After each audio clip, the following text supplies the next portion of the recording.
Yo, what's going on, guys? I'm here with a discussion type of video. So today we're going to be talking about the Beyblade Burst Chozetsu anime and why I think there's a lot wrong with it. So I just caught up with the series and my opinion has not changed. If not, I've added a few more points to my, opinion as to why I don't like it a lot.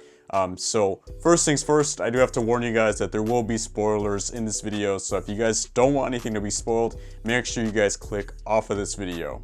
Also, it is my opinion at the end of the day, so you guys don't have to agree 100%. You might agree with some points that I have to make. If not, it's totally fine. I could care less. Anyway, we're going to start off with the fact that there's really no straightforward plot. So when I think of Beyblade just in general, I think the anime has always had a straightforward plot. There's always like a clear goal that the main character is trying to get at. So for example, I think Vault was just trying to be the #1 in Japan and, you know, working his way up and then afterward becoming the world champion. That just seems like a pretty straightforward plot. Granted, there was some points that he had or some things he had to do, like compete in tournaments, and that all made sense. Now with Chozetsu, I really don't understand what what Aiga's trying to do. I know he was trying to be the world champion, but now that he is, and he lost the title, and it just seems like he's kind of going back and forth, like, it just doesn't really make a lot of sense. Like, what is he trying to do? Because even though he became the world champion, it still seemed like he wasn't really happy or satisfied.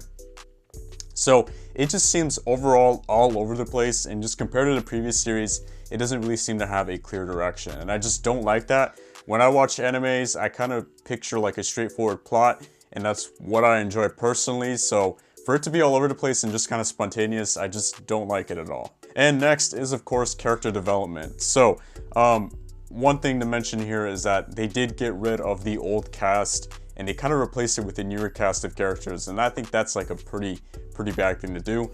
Why? Well, because I feel like a lot of people, a lot of viewers got familiar with the older characters like Wakia and Dinah, and, you know, all this really familiar cast that everyone got to know and love. And then with Chozetsu, they kind of just scrapped that and replaced most of them, which I think it wasn't a good idea. I feel like if you have your fans get so familiar and attached to these characters, why get rid of them? I feel like they should have stuck around at the very least and had some kind of role, even as mentors or I guess as coaches maybe. But nope, we have not even heard of many of these characters anymore, which just sucks. I feel like it would have been nice to see them come around again. So adding on to that, I understand that there is still some former characters around, like obviously Vault, Louis, and Shu, but even then they don't have that big of a role nowadays, which kind of stinks. Like I said, we get so attached to these characters that we kind of expected them to stay as main characters, but they're really just secondary characters at this point. It just doesn't sit well with me. And just a last point to add to this, it's just the fact that even newer characters like Laban and Hoey, they kind of just have their little bit of screen time and then they're pretty much just forgotten of. So, like I said, Hoey and Laban are good examples of this. We have yet to hear from them. They battled, they lost their matches, and they pretty much got kicked out, which stinks because I do feel like they had potential to be good characters. Now, the series isn't over yet, so they might make an appearance once again last minute. I could be wrong with this, but if that happens, that would be awesome. If not, it would be a pretty much missed opportunity. Alright, and for my next point, I do want to talk about Aiga, who is pretty much the main character, I guess, for the series. So I do think he is a little too OP for his own good, and I say this because he even beat Louis very early on in the series, which just didn't sit well with a lot of people, because he pretty much beat one of the most powerful characters ever in the series just out of his own like willpower, which is pretty insane. I do think he should have had some more development in the sense that he should have lost more and just built up strength or whatever, but really they just made him naturally talented and naturally powerful, which is just not good. It almost makes it seem like we're predicting his matches now, where he's just more than likely going to win every match.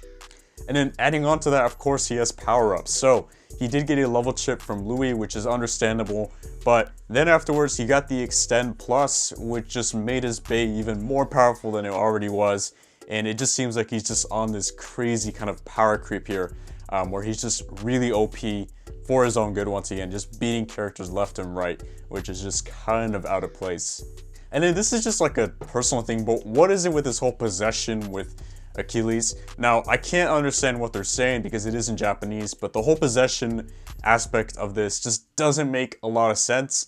When it comes to Burst, I always thought the anime was kind of down to earth and more realistic, but this is really kind of stepping out of that boundary. It's becoming more, I guess, fantasy, and it's cool if it's done right, but really it just seems kind of dumb that he's just kind of possessed by Achilles or whatever it is that's possessing him, because it's making him kind of just be out of his personality and just even more powerful than he already is. And it just doesn't make sense to me. Like, why make him more OP? It just does not sit well with me once again, and it's just so weird. I just don't like that at all.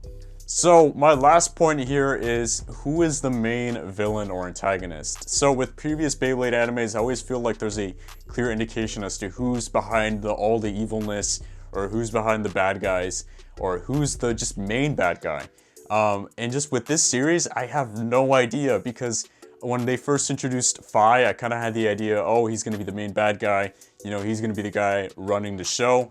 But nope. And then we got Hearts, who is, I guess, related to Phi in some way. And this guy seems even more eviler than Phi, and it just makes no sense. And then even now we have the guy that owns Orb Aegis, who seems to be like collecting data and stuff. So I'm like, who really is the main bad guy here? And like, if it is one of these characters, then where are they getting their power from? I do think there's someone behind the scenes kind of pulling the strings here.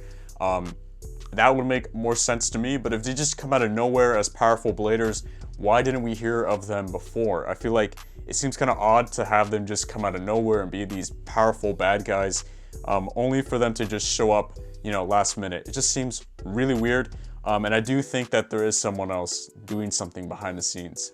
And just, I guess, another final thing is really, what is Vault's role in this? So I know Vault got his new Valkyrie, of course, already in the anime, and is he gonna act as a secondary protagonist, or is he gonna replace Aiga? I don't know, guys. It just seems so weird. I do think he is gonna play a big role in either mentoring Aiga even further or somehow replacing him. I don't know, but this anime just really overall doesn't have a clear direction. And that's what I think is wrong with this anime overall. It's just that it doesn't have a clear direction as far as plot, and I'm just not happy with the way that they're handling the characters. And just one thing to consider, of course, is that the anime is not over yet. They might be able to turn things around last minute. I could be wrong, but this is my current opinion on the anime at the current moment, which is episode 35 or whatever. So we're not done yet, but we're getting there. So really, I still feel the same about the anime. Anyway, I hope you guys enjoyed this video. Don't forget to like, comment, and subscribe. And until next time, guys, see ya.